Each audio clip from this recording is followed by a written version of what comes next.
ज्या माणसाने 27 वर्ष एका नेत्याची गाडी चालवली, सावलीसारखा नेहमी सोबत राहिला, त्या शामराव मनवे यांच्यावर आज मोठं दुःख आलं आहे.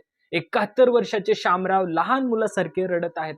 त्यांच्या मनात एकच खंत आहे, त्या रात्री दादांनी माझं ऐकलं असतं तर ते आज जिवंत असते. आजच्या व्हिडिओमध्ये आपण पाहणार आहोत की 27 जानेवारी 2026च्या रात्री नेमकं काय घडलं आणि एका ड्रायव्हरच्या दृष्टीने आपल्या आवडत्या नेत्याचं अचानक जाणं किती वेदनादायी असतं.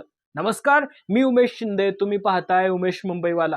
या दुःखद घटनेची माहिती घेण्याआधी मंगळवारी रात्री मुंबईतील सगळ्या महत्त्वाच्या बैठका संपल्या होत्या. नेहमीप्रमाणे 71 वर्षांचे शामराव मनवे अजितदादांसोबत होते. त्यांनी दादांना सांगितलं होतं, साहेब आपण आत्ताच गाडीने बारामतीला जाऊया. पण दादांनी उत्तर दिलं, शामराव तू गाडी घेऊन पुण्याला जा, मी उद्या सकाळी सभा संपवून विमानाने येतो. हीच ती वेळ होती जिथे नियतीने आपला खेळ केला.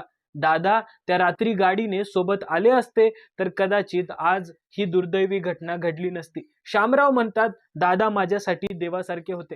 ते 1999 पासून दादांसोबत आहेत. 2013 मध्ये ते सरकारी नोकरीतून निवृत्त झाले, पण दादांवरील प्रेम आणि आग्रहांमुळे त्यांची गाडी चालवणं सुरूच ठेवलं. दादांचा स्वभाव सगळ्या महाराष्ट्राला माहीत आहे, पण शामरावांच्या आठवणीतले दादा वेगळेच होते. ते सांगतात, साहेब माझ्या घरी गणपतीला यायचे, माझ्याकडे जेवायचे, त्यांच्याजवळ खायला काहीही असलं तरी ते सगळ्यांसोबत वाटून खायचे. एक लाडू जरी असला तरी ते त्याचे 4 भाग करायचे. अशा माणसाच्या जाण्याने शामरावांना वाटतं की त्यांचं आयुष्य थांबलं आहे. बुधवारी सकाळी 7:30 वाजता दादा मुंबईतील देवगिरी बंगल्यावरून विमानतळाकडे निघाले.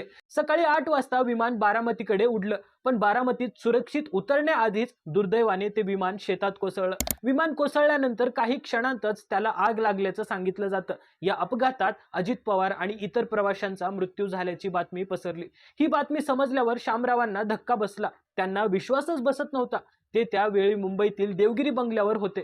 ते म्हणतात, त्या क्षणी मी सुन्न झालो होतो, काहीच कळत नव्हतं. या घटनेमुळे फक्त बारामतीच नाही तर संपूर्ण महाराष्ट्र हादरला असल्याचं बोललं जात आहे. काही मोठे नेते पवार कुटुंबियांची भेट घेत असल्याच्या बातम्या समोर आल्या. बारामतीमध्ये लोक मोठ्या संख्येने जमल्याचंही सांगितलं जात आहे. ज्या मातीतून त्यांनी आपला राजकीय प्रवास सुरू केला त्याच ठिकाणी लोक त्यांना श्रद्धांजली अर्पण करत असल्याचं दृश्य पाहायला मिळतं असं सांगितलं जातं. पण शामराव मानवे यांच्या मनातील खंत ही कधीच कमी होणार नाही. त्यांना वाटत राहणार की त्या रात्री दादा गाडीने गेले असते तर कदाचित आज सगळं वेगळं असतं. या घटनेतून एक गोष्ट लक्षात येते मित्रांनो, कधी कधी आपल्या जवळच्या माणसांचा अनुभव आणि सल्ला न ऐकणं खूप महागात पडू शकतं. नियती कधी काय घडवेल हे कोणीच सांगू शकत नाही. एका रात्री घेतलेल्या एका निर्णयाने सगळं चित्र बदलू शकतं. मित्रांनो, तुम्हाला काय वाटतं, अशा वेळी आपण आपल्या जवळच्या लोकांना सल्ल्याला किती महत्त्व द्यायला हवं आणि एखादा मोठा नेता अचानक गेला तर निर्माण झालेली पोकळी कधी भरून निघू शकते का? तुमचं मत कमेंटमध्ये नक्की सांगा. हा व्हिडिओ आवडल्यास जास्तीत जास्त लोकांपर्यंत शेअर करा आणि अशाच अपडेटसाठी उमेश मुंबईवाला चॅनलला फॉलो आणि सबस्क्राईब करा. भेटूया पुढच्या व्हिडिओमध्ये. जय हिंद, जय महाराष्ट्र.